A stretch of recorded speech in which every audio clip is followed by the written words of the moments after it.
Nampaknya era Pak Prabowo Subianto yang bisa dikatakan baru ini namun sudah banyak sekali gebrakan masih enggan diakui. Ya, nyatanya di balik banyak gebrakan di eranya Pak Prabowo Subianto masih ada yang nyeleneh pengen ganti wapres. Kok bisa? Ini sudah masuk di eranya Pak Prabowo Subianto, nyeleneh banget tiba-tiba minta ganti wapres. Melakukan reshuffle kepada para menteri yang sangat diduga telah melakukan kejahatan korupsi dan mengambil tindakan tegas kepada para pejabat dan aparat negara yang masih terikat dengan kepentingan mantan Presiden RI ke-7 Joko Widodo. Masih menyinggung Pak Jokowi. Ditandatangani oleh 103 jenderal, 73 laksamana, 65 marskal, dan 91 kolonel TNI. Alam sejahtera buat kita semua. Saya akan mewakili Forum Purnawirawan Prajurit TNI membacakan pernyataan sikap Purnawirawan Prajurit TNI.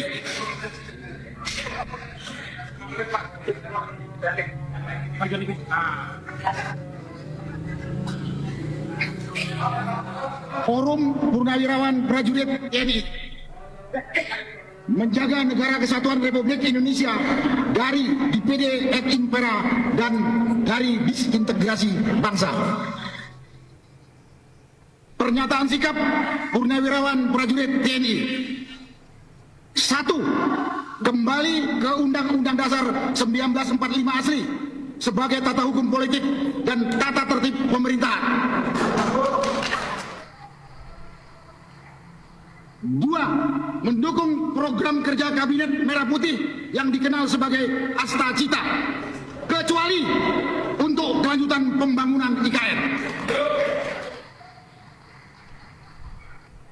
3. Menghentikan PSN PIK 2, PSN Rempang, dan kasus-kasus serupa dikarenakan sangat merugikan dan menindas masyarakat serta berdampak pada kerusakan lingkungan. 4. Menghentikan tenaga kerja asing Cina yang masuk ke wilayah NKRI dan mengembalikan tenaga kerja asing Cina ke negara asalnya.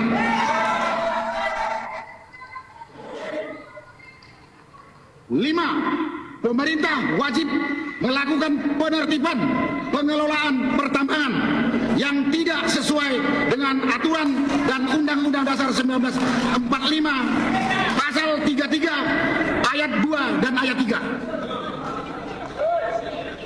6. Melakukan reshuffle kepada para menteri yang sangat diduga telah melakukan kejahatan korupsi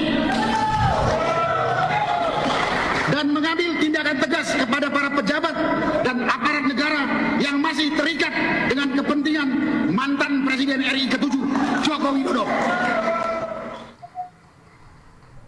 7. Mengembalikan Polri pada fungsi Kamtibmas, keamanan dan ketertiban masyarakat di bawah Kementerian Dalam Negeri Republik Indonesia. 8.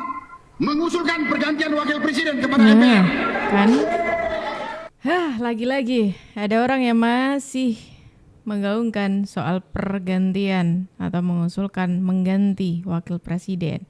Kenapa sih mau mengganti presiden? Ulangi.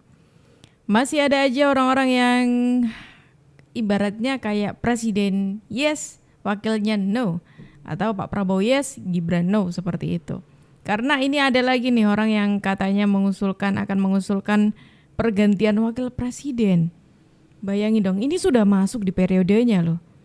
Kok bisa-bisanya di tengah-tengah gebrakan yang luar biasa ini masih ingin sekali mengganti wakil presiden. Nah, ini juga akan berdampak secara signifikan terhadap Wapres Gibran. Maka akan mengemuka kembali adili Jokowi, makzulkan Gibran. Akan mengemuka kembali nih Bung. Nggak main-main. Terus potensi tuntutan hukum lanjutannya juga mengerikan ini. Miskinkan. Karena dia mendapatkan kekayaan semuanya dari jabatan-jabatan itu. Berapa dia mendapatkan kekayaan menjadi wali kota, gubernur, presiden. Ini panjang. Termasuk keluarganya ya? Panjang, iya. Belum lagi secara sosial. Nah, karena secara sosial itu, hukuman sosial ini berat nih, Bung. Dianggap bahwa kita dalam sejarah Indonesia pernah punya presiden yang patut diduga menggunakan ijazah palsu.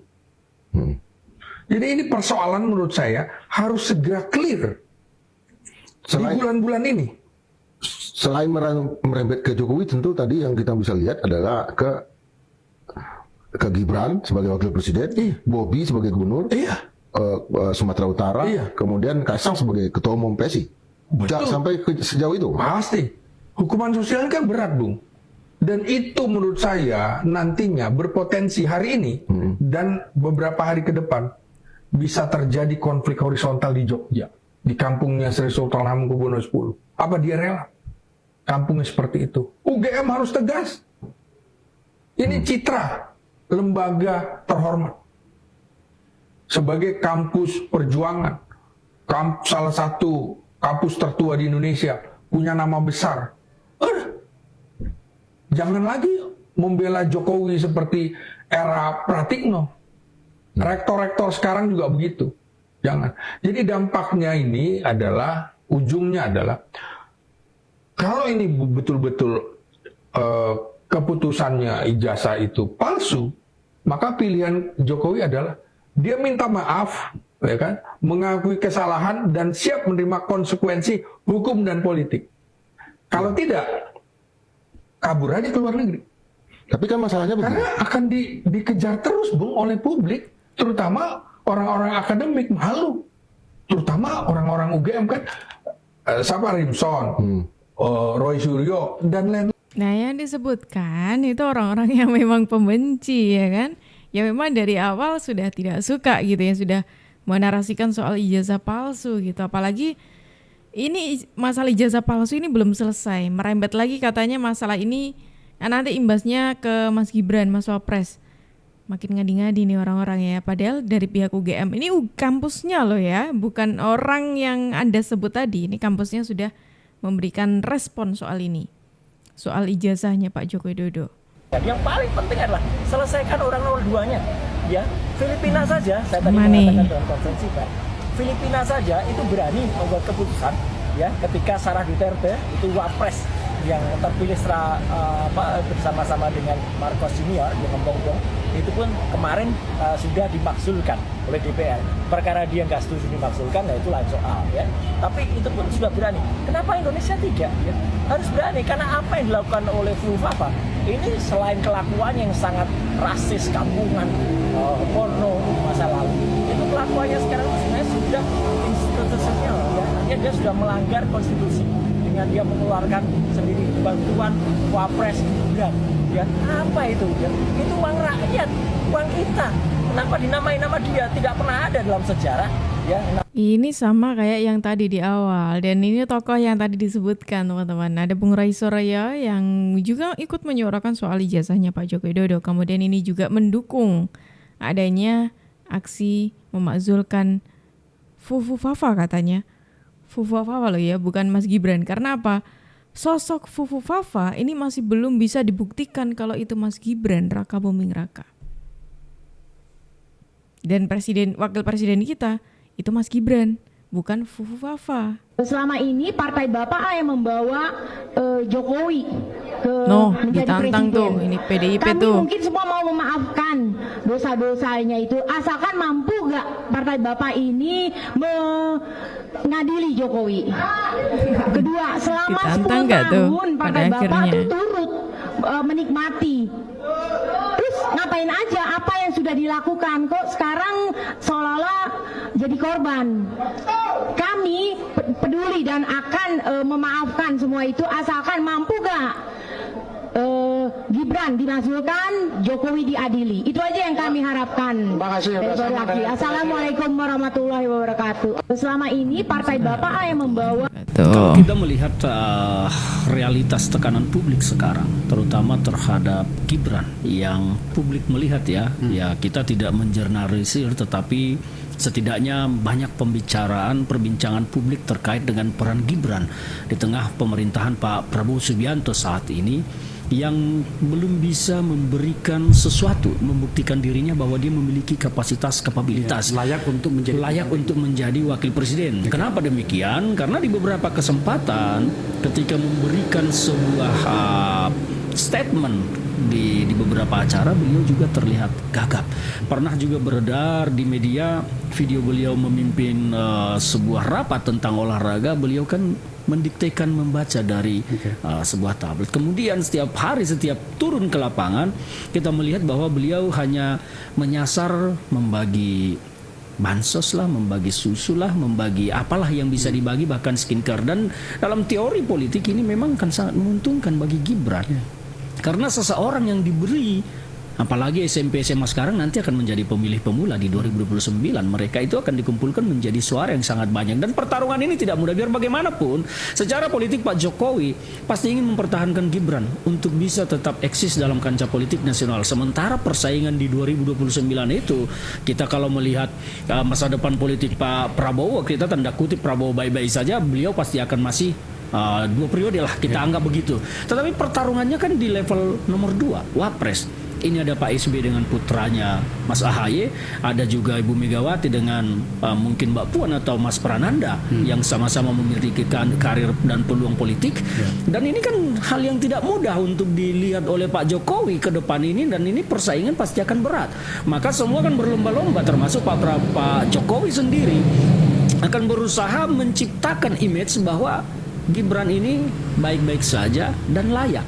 Kalau tanpa itu ya tentu namanya cerita beban politik terhadap Pak Prabowo itu tentu akan terbawa terus, dan 2029 bisa saja Pak Prabowo, gue udah stres sama lu 5 tahun, udah gue ganti deh. Kalau sudah begitu keputusannya, apa yang akan terjadi? Pak Jokowi kan tentu akan mungkin melakukan sebuah langkah politik, maka maju, apalagi MK sudah memutuskan semua partai politik peserta pemilu boleh mengajukan calon. Maka kemudian ketemulah titik kita bahwa memang Pak Jokowi menggunakan logikanya Irma Suryani Chandiaku tadi mengatakan sebagai orang tua, saya wajib dong menjaga pasti saya. Itu ketemu di situ. Itu pasti. Tapi seorang orang tua pasti. Saya juga ingin mengklarifikasi Ferdinand dengan pernyataannya bahwa Gibran itu menjadi beban bagi Prabowo. Kalau saya nggak sepakat dengan itu, karena Prabowo sendiri mengatakan kepada publik bahwa sampai hari ini Gibran itu kerjanya on the track. Itu memang benar, Mas Gibran itu kerjanya pas gitu, maksudnya pas itu ya masih berlanjut, masih on the track lah seperti itu, masih di jalannya seperti itu. Kemudian ini juga nampak dari beberapa kali statementnya Pak Prabowo Subianto yang menolak adanya statement-statement di luar sana yang meremehkan Mas Gibran Raka Buming Raka. Bahkan tidak cuma itu saja, itu ditunjukkan Pak Prabowo dengan beberapa sikapnya Pak Prabowo ketika Mas Gibran berjalan ataupun ada di suatu tempat gitu, kebetulan ada 2 tokoh ini bareng di satu lokasi. Pak Prabowo Subianto yang meminta Mas Gibran untuk selalu ada di dekatnya.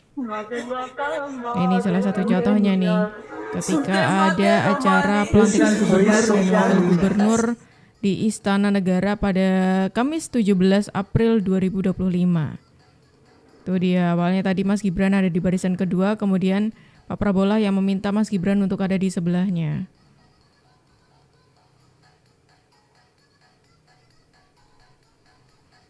Tuh kan. Gimana nih kalau menurut kalian? Apakah kalian sepakat dengan statement yang di awal tadi untuk mengganti wakil presiden kita atau bagaimana?